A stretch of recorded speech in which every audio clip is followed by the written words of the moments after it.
오늘은 저희들이 열왕기상 이제 2장 말씀을 이렇게 나누게 됩니다. 어제 저희들이 이제 그 1장 이제 말씀을 살폈는데, 이제 1장이 시작할 때 그 다윗이 이렇게 나이가 많아서 정말 가장 이렇게 불쌍한 처지에 놓여 있는 이제 그런 모습으로 다윗이 등장을 합니다. 그리고 이제 도대체 누가 다윗을 이어서 이렇게 왕이 될 것인가, 이제 이런 어떤 상황 속, 이런 이제 누가 도대체 다윗을 이어서 왕이 될 건가, 이런 상황에 이제 아도니아라는 이제 사람이 등장을 했습니다. 그러니까 이제 그 다윗의 아들 중에, 남은 아들 중에 이제 첫 번째 아들입니다. 첫 번째 아들, 이제 아도니아가 내가 왕이 되겠다라고 했을 때, 그때 다윗과 참 평생을 같이 했던 이제 두 사람이죠. 두 사람, 요압과 그리고 제사장 아비아달이 여기에 이제 동조를 하게 됩니다. 그리고 이렇게 상황이 다급해졌을 때 이제 선지자 나단 그리고 바세바가 이제 다윗 왕을 이제 설득하게 되고, 그래서 다윗이 이제 결단을 하게 됩니다. 이제 약속한 대로 하나님이 세우신 그 솔로몬을 이렇게 왕으로 세우기로 그렇게 선언을 하고, 그리고 왕으로 세우는 대관식을 이렇게 진행하도록 이제 명령을 하고, 그리고 그걸 이제 실행에 옮겼습니다. 그래서 이제 솔로몬이 이제 왕이 되었습니다. 솔로몬이 이렇게 왕이 되었을 때 결국 스스로 왕이었다, 내가 왕이다라고 주장했던 그런 아도니아와 그리고 이제 함께했던 그 요압 그리고 이제 아비아달과 같은 사람들은 이제 두려워서 흩어지게 되는 이제 내용들이 이제 1장의 내용이었습니다. 근데 아마 1장 내용을 이렇게 좀 들으시면서 이제 아마 이런 생각들은 다 하셨을 것 같아요. 다윗과 함께 가장 그 위대한 나라를 세웠던 사람, 그러니까 다윗과 함께 지금도 이제 이스라엘 백성들한테는 가장 그 이스라엘의 전성기, 그리고 또 성경에서도 그 황금 시대는 이제 다윗, 그리고 이제 앞으로 펼쳐질 솔로몬 시대입니다. 그런데 이제 가장 이상적인 시대는 이제 다윗의 시대라고 생각을 하죠. 그런데 그 다윗의 시대는 혼자 세운 게 아니고 이제 함께, 정말 다윗의 그 용사들 또 충신들이 함께 세운 나라입니다. 그런데 그 다윗과 함께 위대한 나라를 세웠던 이제 사람들, 또 그 중심에 있던 사람들이 결국 두 개의 그룹으로 갈라지게 됩니다. 두 개의 그룹으로. 이거는 뭐 어느 이제 뭐 역사 속에서 어떤 사회, 어떤 나라도 다 경험하는 거죠. 이제 리더십이 교체가 되게 되면 그와 함께 했던 이제 최측근들이 이렇게 나누어지게 되는, 분화되어지는 이런 일들은 뭐 어디에서나 발견될 수 있습니다. 그런데 이제 그 일들이 이제 다윗에게도 일어난 거죠. 그래서 평생 다윗과 함께 했던 사람들이 이제 하나는 결국 이제 지나온 우리가 역사 이제 앞으로 참 평가를 받을 때 올바른 선택을 한 이제 제사장 사도, 그리고 또 선지자 나단, 그리고 또 이제 군대 장관으로서는 버나야, 이런 쪽에 이제 측근 가운데에서 그 다음 세대를 위해 올바른 선택을 했던 사람들이 등장을 하고, 또 거기에서 참 이렇게 그릇된 선택을 한, 그래서 요압과 그리고 또 제사장 아비아달과 같이 그릇된 선택을 하는 사람들이 등장을 하게 됩니다. 그러니까 이것 자체가 사실은 참 비극이죠, 비극. 다윗과 함께 위대한 나라를 세웠던 그런 어떤 사람들인데, 결국은 이제 정권이 교체되는 과정에서 한 부류는 이제 바른 선택을 하고 한 부류는 그릇된 선택을 하게 됩니다. 그런데 이제 결국 그릇된 선택을 했던 이 요압과 아비아달은 이제 오늘 우리가 다루는 2장에서는 이제 소위 제거되어지는 장면들이 2장에 나타나게 됩니다. 그런데 저는 이제 아마 이 말씀 보면서 모르겠습니다. 우리도 이제 우리 교회 성도님들도 뭐 이 역사는 계속 시간은 흘러가는 거니까 이제 어떻게 보면 저 같은 사람도 이제 또 이렇게 사역을 마무리할 때가 올 거고 또 새로운 사람들이 세워질 거고 또 저희들은 이미 한번 겪었습니다. 우리 개척하셨던 목사님에게서 또 저로 이렇게 또 리더십이 교체되고 아마 이런 과정에서 충분히 저는 이런 일들이 일어날 수 있다고 생각을 합니다. 그런데 저는 이제 우리 한국 교회 또 우리 한국 사회를 바라보면서 생각보다 참 교회 속에도 그리고 우리가 살고 있는 이 사회 속에도 결국은 이 요압과 아비아달과 같은 사람들이 생각보다 많이 있다. 그리고 많이 있을 수 있다라고 저는 이렇게 생각을 합니다. 그래서 이번 공부를 통해서 특별히 1장 그리고 2장을 통해서 우리가 받을 수 있는 교훈이 있다면 우리가 평생 주님을 섬겼을 때 정말 그 끝이 사독과 또 나단과 같이 참 끝이 좋을 수 있도록 그리고 우리가 제사장 아비아달과 그리고 또 요압의 길을 걸어가지 않도록. 그런데 결국 저는 차이는 무엇이냐? 여러분이 이제 요압과 아비아달은 여러분 아비아달은 제사장입니다. 그리고 그 소위 뭐 할아버지 정도가 누군가 하면 몰락한 이제 엘리 제사장 가문의 마지막 이제 남은 그런 사람이죠. 그리고 집안의 모든 비극들도 목격했던 사람이고 그리고 평생 다윗과 함께 했던 사람. 뭐 요압은 말할 필요가 없습니다. 저는 이 차이가 어디서 갈라지나 결국 요압과 그리고 제사장 아비아달 같은 사람은 화려한 과거를 가졌잖아요. 화려한 과거를 가졌고 그리고 수많은 사람들이 그들을 소위 추종했습니다. 그리고 또 백성들로부터 칭송을 받았겠죠. 그러다 보니까 어느 순간에 자신의 취향입니다. 자신의 취향을 하나님의 뜻이라고 생각한 사람들. 저는 이 사람들이 요압과 아비아달과 같은 사람이라고 생각을 합니다.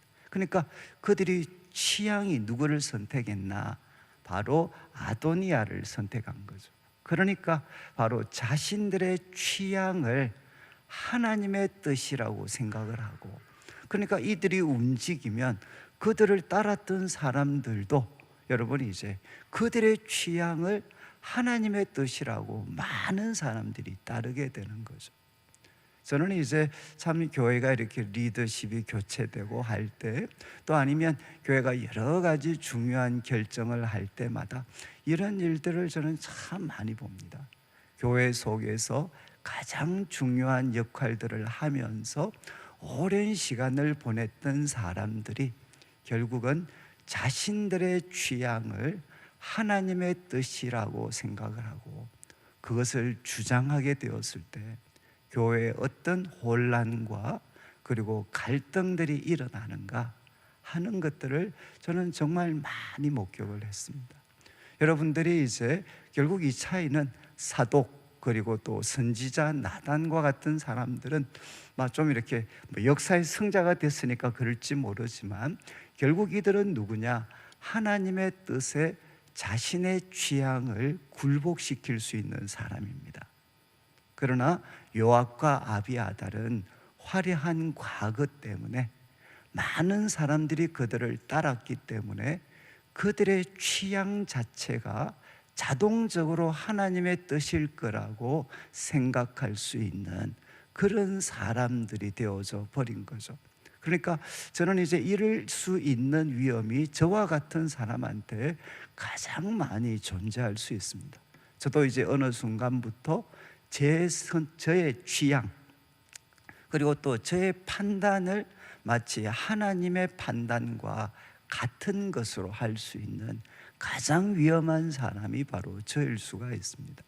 저는 이제 외국에서 그래도 한번 그 영성신학을 공부하면서 어떻게 보면 한국 교회에서는 많이 듣지 못했던 우리가 하나님의 뜻을 따라서 살아가려면 가장 중요한 것은 무엇인가? 과거에 화려했던, 그리고 하나님께 쓰임받았던 과거의 화려한 기억들을 철저하게 내려놓는 것, 그리고 그 방법, 그 결과물을 철저하게 내려놓는 것이 얼마나 중요한가. 그래서 하나님으로부터 들려오는, 날마다 주어지는 새로운 음성을 들을 수 있도록 과거의 결과물, 과거의 방법, 그리고 과거의 영광을 내려놓을 수 있는 훈련들을 해야 된다. 저는 결국 이제 이 아비아달과 요압과 같은 사람이 결국 실패한 이유가 무엇이겠습니까?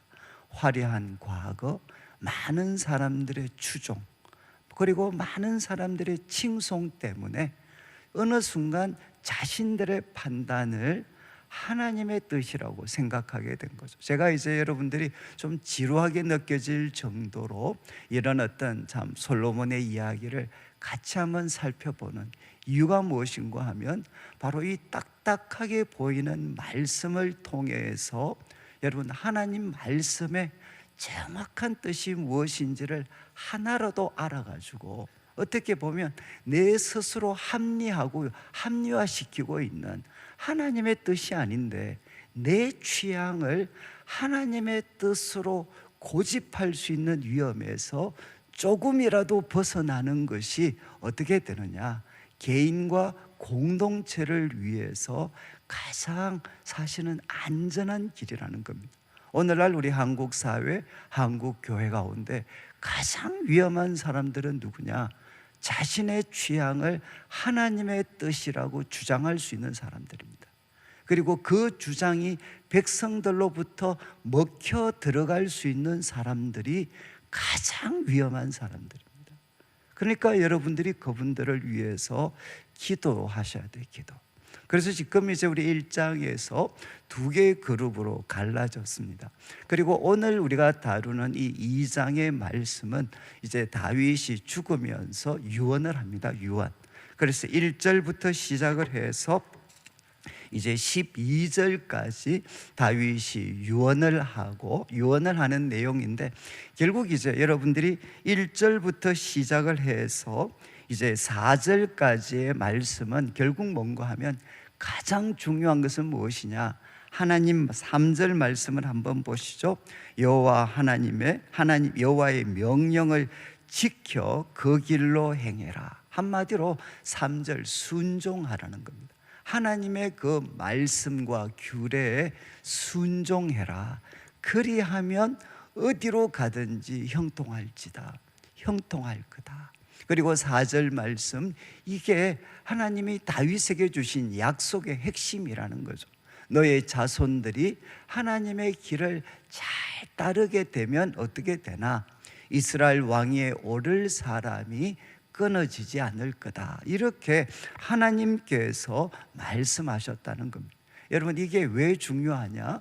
우리가 생각을 할 때는 앞으로 이제 솔로몬의 성전 건축이 나오게 됩니다. 그러면 다윗이 솔로몬에게 맡긴 평생의 과업은 우리가 성전이라고 생각할 수 있습니다. 맞죠? 성전을 건축합니다. 그러나 다윗의 유언은 무엇이었느냐? 성전 잘 지으라는 게 아닙니다. 무엇이죠? 하나님 말씀에 순종해라. 앞으로 이 갈등, 순종과 성정, 순종과 성전을 중심으로 한 예배, 이 긴장은 열왕기 전체를 흐르는 긴장이 됩니다. 이 다윗은 어떤 솔로몬에게 유언을 내리죠. 지금 성전 잘 지으라고 하지 않고 하나님 말씀에 잘 순종해라. 이게 형통의 길이다. 그리고 이어지는 5절부터는 이제 결국 제거할 사람입니다. 스루야의 아들 그 요압이 행한 일 너 꼭 기억해라. 정말 평화의 때에 두 사람을 죽입니다. 아브넬은 결국 자기 동생을 죽였다고 아브넬에게 복수를 하고, 그리고 아마샤는 이제 나중에 그 압살롬의 반역을 수습하는 과정에서 이제 요압 대신에 다윗이 세운 군대 장관이었어요. 그러니까 자기와 라이벌이 될 수 있는 사람이죠. 그 라이벌이 될 수 있는 사람 아마샤를 그는 죽이게 됩니다. 그래서 이 일 했는 거 절대로 그 사람 그냥 보내지 마라. 그리고 이제 7절 말씀을 보시죠. 참 대조적으로 정말로 이 사람은 있으면 안 된다. 길랏 바르실레 아들들에게는 은혜를 베풀어 줘라. 은혜를 베풀어 줘라. 이 바르실레는 시간이 없어서 다윗이 압살롬에게 쫓길 때, 그때 정말 가장 정말 신실하게 바울을 다윗을 도와주었던 어르신이죠. 어르신이 바르실레입니다. 바르실레. 그래서 죽을 동안에, 죽는 순간에도 잊지 못했던 사람이 바르실레 같은 사람이죠. 그리고 이제 8절부터는 또 한 명의 제거해야 될 사람, 그 사람이 누군가 하면 8절에 시므이입니다. 시므이. 여기에는 베냐민 사람이라는 게 굉장히 중요합니다. 여러분, 이 시므이는 다윗이 압살롬에게 쫓길 때 저주했잖아요. 저주. 근데 왜 다윗이 그를 살려두었겠습니까? 능숙한 기회주의자이기 때문이기도 하지만 결국 베냐민 사람이라는 게 무엇이냐? 바로 사울의 가문이거든요. 사울의 가문. 그러니까 백성들과 통합을 이루기 위해서 결국 이제 이 시므이는 누구냐? 베냐민 지파를 소위 상징하는 인물이 될 수 있습니다. 그러다 보니까 이스라엘 백성 전체의 화합을 위해서 결국 시므이를 제거하게 되면 사람들로부터 어떤 오해를 받을 수 있느냐? 베냐민 지파 자체를 학대하는 것처럼 보일 수 있는 이런 위험성들이 있었기 때문에 다윗이 그를 제거하지를 않습니다. 이 소위 머리로 말하면 국가 통합 차원에서 그를 남겨두었습니다. 그렇게 다윗에게 욕을 했는데도 다윗이 살려둡니다. 그런데 이제 이 사람 정말 이렇게 했던 것 너 꼭 기억해라, 이렇게 이야기를 합니다. 그리고 이제 10절부터는 다윗이 죽고 12절 말씀이 중요한데, 12절 말씀, 이제 솔로몬이 다윗 왕위에 오르게 되고 왕위가 견고해집니다. 2장에서 중심 단어는 그의 나라가 견고하니라. 견고해졌다. 견고해졌다. 그런데 이제 앞으로 13절부터 펼쳐질 내용은 이 다윗의 유언을 솔로몬이 실행에 옮기는 내용입니다. 그래서 4명의 인물을 이제 솔로몬이 제거하게 되고, 이 일이 마친 다음에 이제 2장 마지막에 가면 또 이 견고하다라는 단어가 한 번 더 이제 등장하게 됩니다. 그래서 이 13절부터는 이제 논란도 많은, 이제 다윗이 왜 죽을 때 꼭 이렇게 유언했어야 되나? 우리로 말하면 야, 뒤끝이 있는 사람 아니냐, 이런 이야기들도 하고, 그리고 앞으로 펼쳐지는 이 솔로몬이 소위 이 4명의 사람들, 구체적으로는 3명이죠. 3명을 죽이는, 이걸 보면서 야, 진짜 잔인하다, 이렇게 또 표현하시는 분도 있습니다. 그런데 뭐 그거는 여러분들 각자의 판단에 맡기고, 지금 저희들이 관심을 가지는 것은, 여러분, 솔로몬이 이들을, 다윗이 당부했죠. 지혜롭게 행해라 그랬습니다. 그런데 아무리 정말 소위 솔로몬의 라이벌이었다고 아도니아를 함부로 제거할 수 있겠습니까? 그리고 요압은 모두가 아는 군대 장관인데 그를 함부로, 그리고 제사장 아비아달 함부로 제거할 수 있겠습니까? 그리고 또 이 베냐민 사람 시므이 같은 사람, 아니 베냐민 지파를 업고 있는데 함부로 제거할 수 있겠습니까? 결국 어떻게 지혜롭게 행했나? 다른 말로 하면 이 3사람 입장에서는 얼마든지 이들이 처신만 잘하면 살 수가 있었습니다. 사실은 살 수가 있었는데, 여러분들이 이제 1장 마지막에 한번 다시 확인을 해 보시면, 아도니아가 이렇게 이 제단불 붙잡고 있을 때 솔로몬이 한 번 더 기회를 주죠. 무슨 기회를 주는? 야, 너가 선한 일 한다 그러면 살 거고, 악한 일 드러나면 너 죽을 거다. 그러니까 지금 아도니아에게 솔로몬이 기회를 줬습니다. 그러니까 이 3명의 사람들에게도 기회가 주어졌습니다. 사실 살 수 있는 기회가 주어졌는데 결국 이들은 참 큰 하나의 잘못된 선택을 하죠. 그 잘못된 선택 때문에 그들은 솔로몬에게 죽음을 당하게 됩니다. 그런데 이 세 가지가 결국 열왕기상 전체의 긴장이 될 수, 솔로몬의 생애에도 긴장이 될 수 있는 세 가지죠. 권력과 그리고 성과 그리고 또 돈입니다. 결국 이 세 가지 때문에 이 세 사람들도 죽임을 당하게 됩니다. 그래서 첫 번째 인물, 이제 13절부터 시작을 해서 25절까지는 이제 아도니아입니다. 아도니아. 그래서 이 아도니아는 그러면 어떻게 죽는가? 13절을 보시면 이 아도니아가 이제 밧세바를 찾아옵니다. 밧세바를 찾아오고, 그리고 이제 15절에 보면 이제 요청을 합니다. 요청 잘 한번 보시죠. 이 표현이 중요한데, 아도니아가 죽게 되는 이제 이유가 이 구절 속에 담겨져 있습니다. 그가 이르되 당신도 아는 것처럼, 이 표현이 중요합니다. 이 왕위는 내 것이었다. 이 왕위는 내 것이었다. 그리고 온 이스라엘은 다 얼굴을 내게로 향해서 온 이스라엘은 나를 왕으로 삼으려 했다. 그러니까 이 왕은, 이 왕권은 원래 왕위는 내 것이고 순서상으로도 내 것이고 큰아들이니까, 그리고 온 이스라엘도 자기를 사실은 선택하고 있었다는 겁니다. 그런데 그 왕권이 내 아우에게 된 것, 아우의 것이 된 것은 여호와께로 말미암음이다. 하나님 때문에 이 왕위가 동생한테 넘어갔다는 거죠. 그러니까 이제 16절을 보시죠. 16절 말씀, 내가 한 가지 소원이 있습니다. 내가 이 왕위를 포기하는 대신에 내가 한 가지 소원이 있으니까 좀 들어주십시오. 그리고 17절 말씀에 그 내용을 이렇게 이야기합니다. 솔로몬한테 결국 수넴 여자 아비삭, 여러분 기억하시겠죠? 솔로몬, 이 늙은 다윗을 이렇게 돌보게 하기 위해서 이제 뽑은 여인이 바로 이 아비삭입니다. 그러니까 다윗에게는 이제 마지막 여인이죠. 마지막 여인. 그 아비삭을 나한테 주어서 아내를 삼게 해달라는 겁니다. 그리고 이제 어머니의 요청은 솔로몬도 뿌리치지 못할 거다, 이렇게 이야기를 하게 됩니다. 그리고 이제 18절 밧세바도 동의를 합니다. 동의. 그리고 19절을 보시면 이제 밧세바가 이제 아도니아의 요청을 솔로몬에게 이야기합니다. 그래서 20절을 보시죠.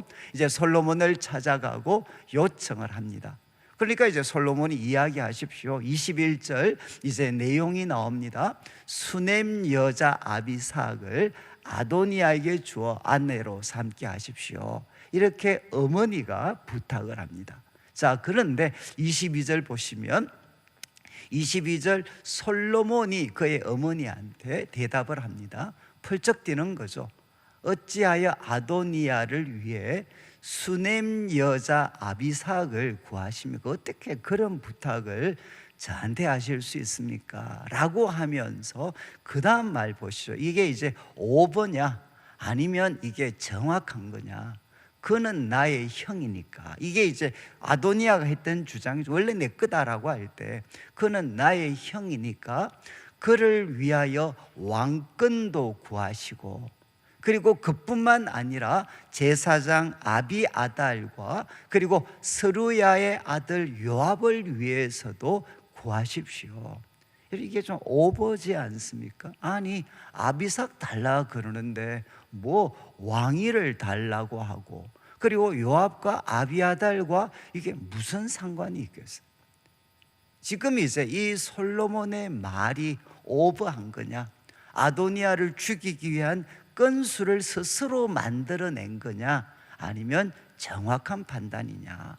여러분, 지금 이제 이 아비삭을 달라는 것 속에 결국 이제 아도니아에게 무엇이 있었나? 이 아비삭을 달라는 거는 여러분 이제 우리는 지금 이해할 수가 없습니다. 그런데 고대 사회에서 왕의 마지막 여인이죠.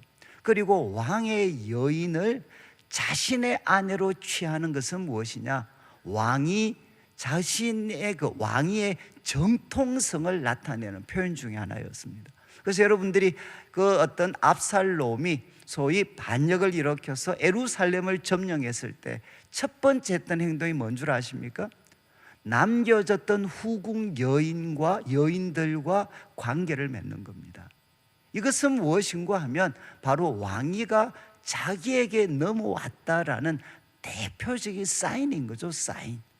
그러니까 지금 이제 아도니아는 바로 이제 다윗이 죽었으니까 이 아비삭을 얻는 것, 이거는 소위 자신의 성적인 욕구가 반영이 됐을 수도 있고, 그렇지만 이 하나를 통해서 그는 모든 것을 얻을 수 있는 거죠.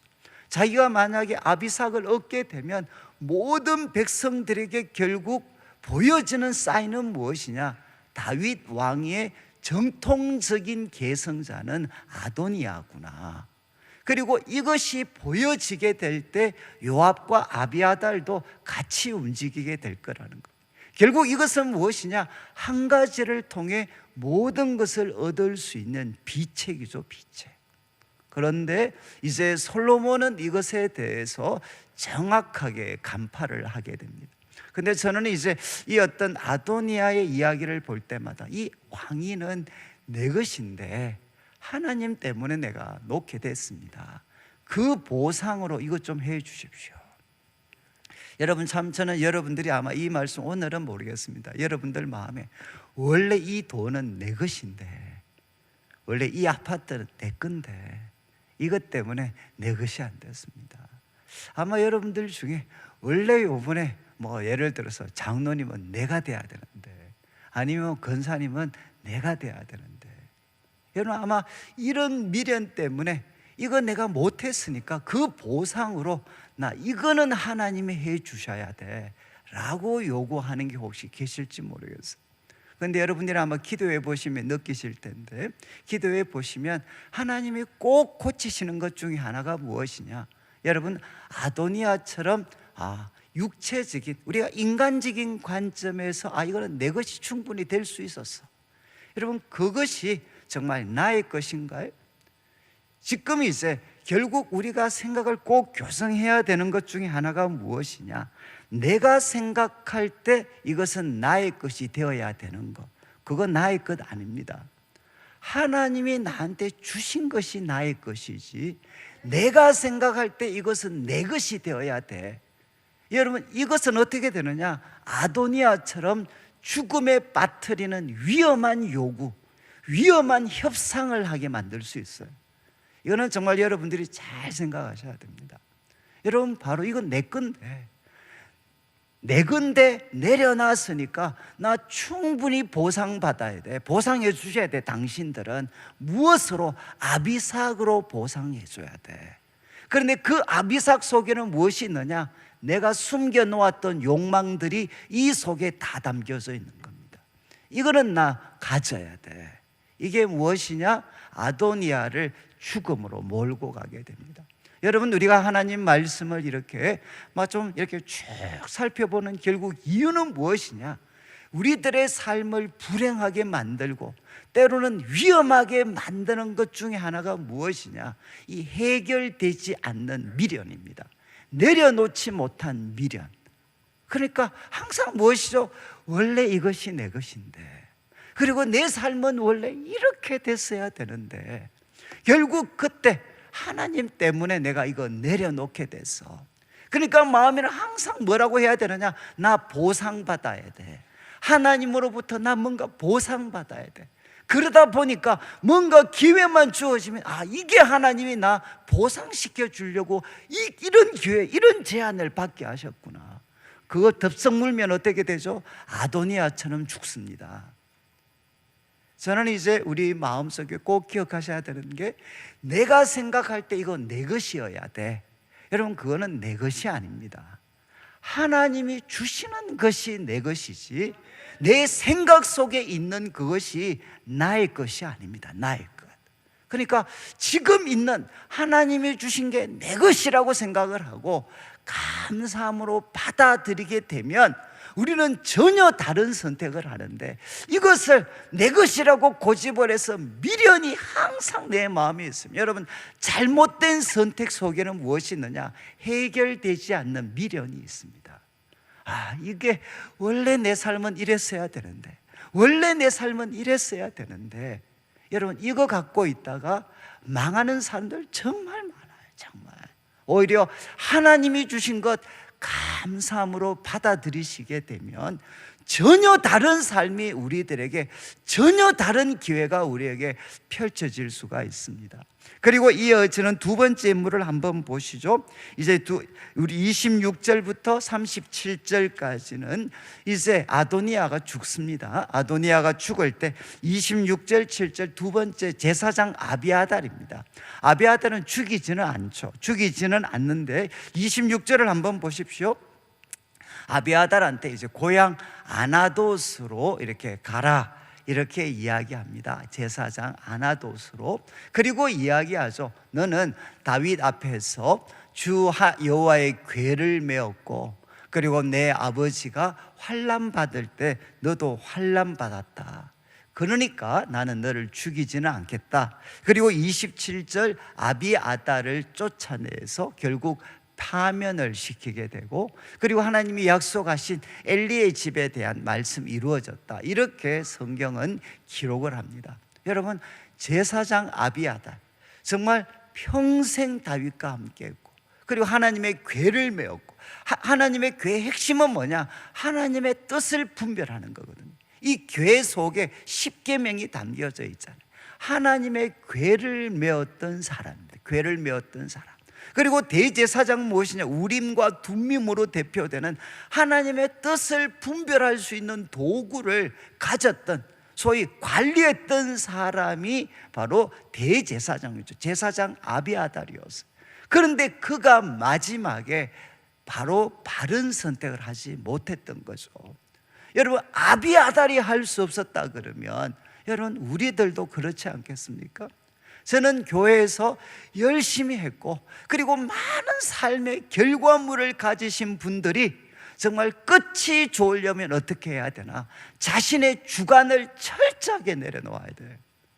그리고 딱딱하고 지루하게만 들리는 하나님의 말씀을 힘겹더라도 그 말씀과 씨름을 하셔야 됩니다. 이 객관적인 하나님의 말씀을 통해 설득되어서 그 하나님의 뜻에 자신의 평생 삶의 결과물과 노하우까지도 거기에 내려놓을 수 있는, 종속시킬 수 있는 훈련하지 않으면 여러분, 가장 열심히 했던 분들이 가장 위험한 사람들이 될 수 있어요. 그것은 저와 같은 사람입니다. 가장 열심히 했던 분들이 가장 위험한 순간으로 바뀔 때가 언제냐? 자신의 취향을 하나님의 뜻이라고 합리화시키면 그때부터 교회는 재앙에 빠지게 됩니다. 지금 제사장 아비아달 파면을 시키잖아요. 파면. 그리고 이어지는 이제 28절부터 요압이 도망을 가죠. 그리고 결국 요압을 죽입니다. 죽이는데 결국 32절을 보시면 다윗이 언급했던 것과 똑같죠. 바로 의롭고 선한 두 사람을 결국 피를 흘렸습니다. 피를. 하나는 복수욕 때문에, 하나는 경쟁심 때문에. 이런 동생 죽였으니까 너 죽어야 돼. 복수. 또 하나는 무엇입니까? 경쟁심 때문에. 자기 라이벌이었거든. 그러니까 그를 죽여버립니다. 여러분, 그 어떤 잘못된 행동이 다윗 생전에는 그걸 지나갔습니다. 그러나 이런 교체기에 그가 그릇된 선택을 했을 때 어떻게 되었느냐? 결국 그 잘못 때문에 요압은 죽게 됩니다. 아마 다윗 왕국에 요압의 흔적이 없는 곳이 있겠습니까? 모든 전쟁에서 정말 요압이 간 모든 전쟁을 다 승리했잖아요. 다. 그런데 그 위대했던 요압도 결국 이 두 가지죠. 복수와 경쟁심 때문에 그 역시도 몰락의 길을 걷게 돼. 저는 이제 참 저도 그런 게 있겠지만 사람들 마음에 두고 보자. 여러분, 이제 아마 오늘 기도하실 때는 이 두고 보자를 내려놓으셔야 돼요. 두고 보자. 천국에서 여러분 이게 두고 보자 있잖아요. 저는 참 우리 교회 속에도 맺힌 게 너무 많은 것 같아요. 맺힌 게 내가 조금만 힘 더 가지면 기대하시라. 여러분 이거 두고 보자. 결국 요압은 이것 때문에 죽었습니다. 또 하나 정말 이거는 인간에게는 거의 불치병입니다. 경쟁심입니다. 경쟁심. 여러분 배고픈 것은 견디지만 배 아픈 것은 견딜 수 없다. 이해하시겠죠? 이제 정말 교회 속에도 여러분 이제 축하 속에 그게 음흉한 웃음이 있잖아요. 저는 이제 우리 요압은 결국 이 두 가지입니다. 이 두 가지. 복수심. 그죠? 그리고 또 경쟁심을 통제하지 못했을 때. 그래서 여러분, 우리들에게 복수는 성경은 뭐라고 이야기하느냐? 정당한 복수라면 하나님께 맡겨라. 원수 갚는 것은 하나님께 맡겨라. 그리고 두 번째, 여러분 경쟁이 아니라 존경과, 참 성경에서 교만과 여러분 이제 자랑, 교만, 시기, 이거 잘 구분하셔야 돼요. 여러분 자랑은 무엇입니까? 남이 없는데 내가 갖고 있는 거 자랑하는 거, 떠벌리는 거. 남이 없고 내가 있는 거 자랑하는 겁니다. 교만은 무엇이죠? 그리고 이제 시기는 무엇이죠? 나는 없는데 상대방이 있어요. 그러면 시기하는 겁니다. 그리고 교만은 무엇입니까? 플러스 마이너스 계산해서 내가 너보다 낫다. 이게 교만입니다. 여러분 이 자랑, 우리는 자랑이 아니고 뭐 해야 됩니까? 감사해야 돼. 시기가 아니고 그 사람을 존경해야 됩니다. 그리고 교만이 아니라 하나님 앞에 그 사람을 더 낮게 여기셔야 돼. 이게 어떻게 되느냐? 나도 살고 우리 모두가 살 수 있는 길입니다. 그리고 이제 마지막, 여러분 이제 이 시므이가 참 재밌는데, 이어지는 36절 한번 보시죠. 이제 요압 그리고 아비아달까지 제거가 되었습니다. 이제 시므이인데, 이 시므이 배후에는 앞에서 말씀드린 것처럼 베냐민 지파가 있었습니다. 그러다 보니까 솔로몬이 무슨 제안을 하나? 예루살렘에만 머물도록 결국 거주 제안을 합니다. 거주 제안. 이런 거주 제안을 합니다. 그래서 성경학자들은 대부분 이렇게 생각을 해요. 베냐민 지파와 그를 떼어 놓는 겁니다. 이해하시겠어요? 그의 힘은 어디에서 나왔느냐? 개인이 아니라 바로 그가 상징하는 베냐민 지파. 그런데 베냐민 지파와 그를 떼어 놓습니다. 그래서 예루살렘에만 머물게 해.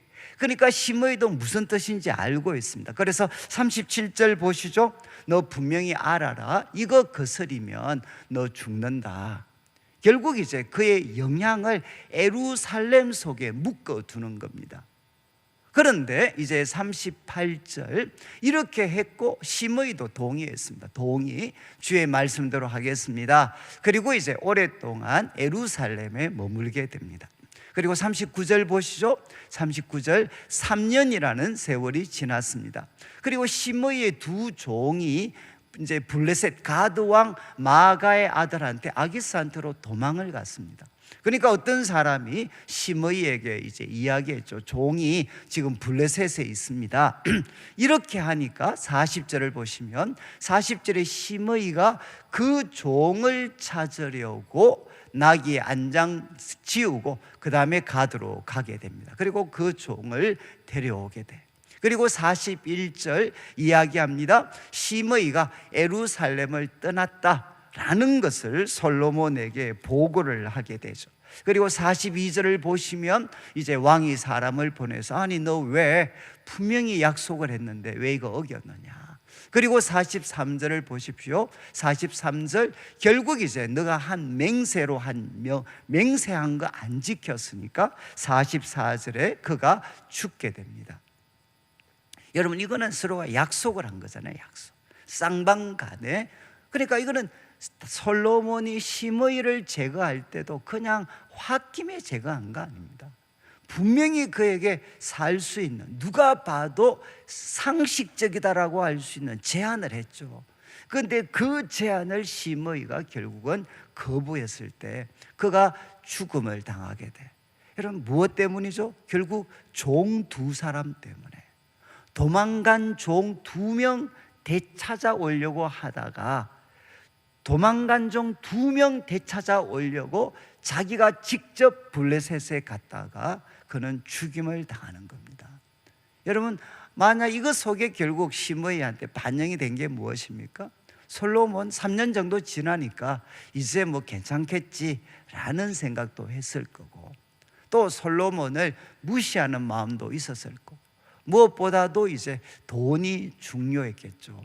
그것도 많은 돈이 아닙니다. 종 2명인데 그 종 2명 되찾으려고 하다가 결국 그는 죽음을 당하게 돼. 여러분, 우리들 가운데도 이런 일이 참 많습니다. 우리가 소중하게 생각했던 가치, 그리고 우리가 참 내가 좀 이렇게 이것은 안 할 거라고 생각했던, 오랫동안 결심했던 것을 종 둘이 되찾으려고, 잃어버린 종 2명 되찾으려고 하는 그런 어떤 마음 때문에 우리가 중요하게 생각했던 가치를, 속된 말로 돈 얼마 때문에 바로 쉽게 포기할 수 있는 이런 위험성들이 우리들에게도 존재한다는 거죠.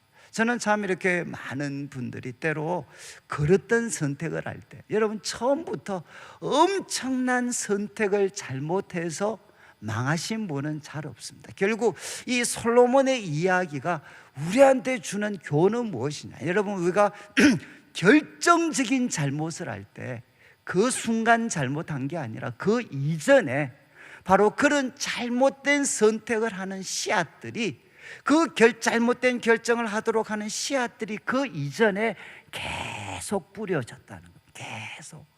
이해하시겠습니까? 그래서 그 선택은 순간의 선택 잘못해서 망친 게 아니라 그 순간의 선택은 쌓인 실패의 결정물이라는 거죠. 쌓인 실패가 쌓여서 나타난 것이지 계속 잘하다가 그 순간만 잘못한 게 아니라는 겁니다. 지금 이제 시므이도 똑같다는 거죠. 그가 결국 죽음에 이르게 될 때, 여러분, 거대한 잘못해서가 아니라 종 둘, 그거 잃는 것 아까워가지고 여러분, 자기가 생명 걸고 한 맹세들을 까먹고 깨트리게 되는 거죠. 그 돈 몇 푼 때문에. 저는 참 우리 성도님들도 우리들도 뭐 다 그렇잖아요. 결국 우리가 한번 눈 감고 내 양심, 신앙의 양심을 저버리는 선택을 할 때 생각해 보십시오. 그때 엄청난 돈, 생명을 걸 만한 가치가 아니고 종 둘과 같이 작은 겁니다. 그거 있어도 되고 없어도 될 수 있어요. 그런데 그거 아까워가지고 우리가 생각했던 고귀한 가치들을 내려놓는 그런 순간들이 얼마나 많습니다. 여러분, 아마 우리 보고 생명을 걸으라 그러면 걸 수 있어요. 그러나 종 둘 때문에 우리가 생명을 걸고 지켜야 되는 그 가치를 우리는 종 둘 때문에 내려놓을 수가 있습니다. 근데 그게 우리들의 평생을 발목 잡을 수가 있다는 겁니다. 여러분, 이렇게 세 사람을, 그리고 4명이죠, 제거하게 되었을 때 마지막 구절은 이제 그 나라가, 마지막 구절 한번 보시면 46절 제일 마지막에 뭐라고 되어 있습니까? 이에 나라가 솔로몬의 손에 견고해졌다.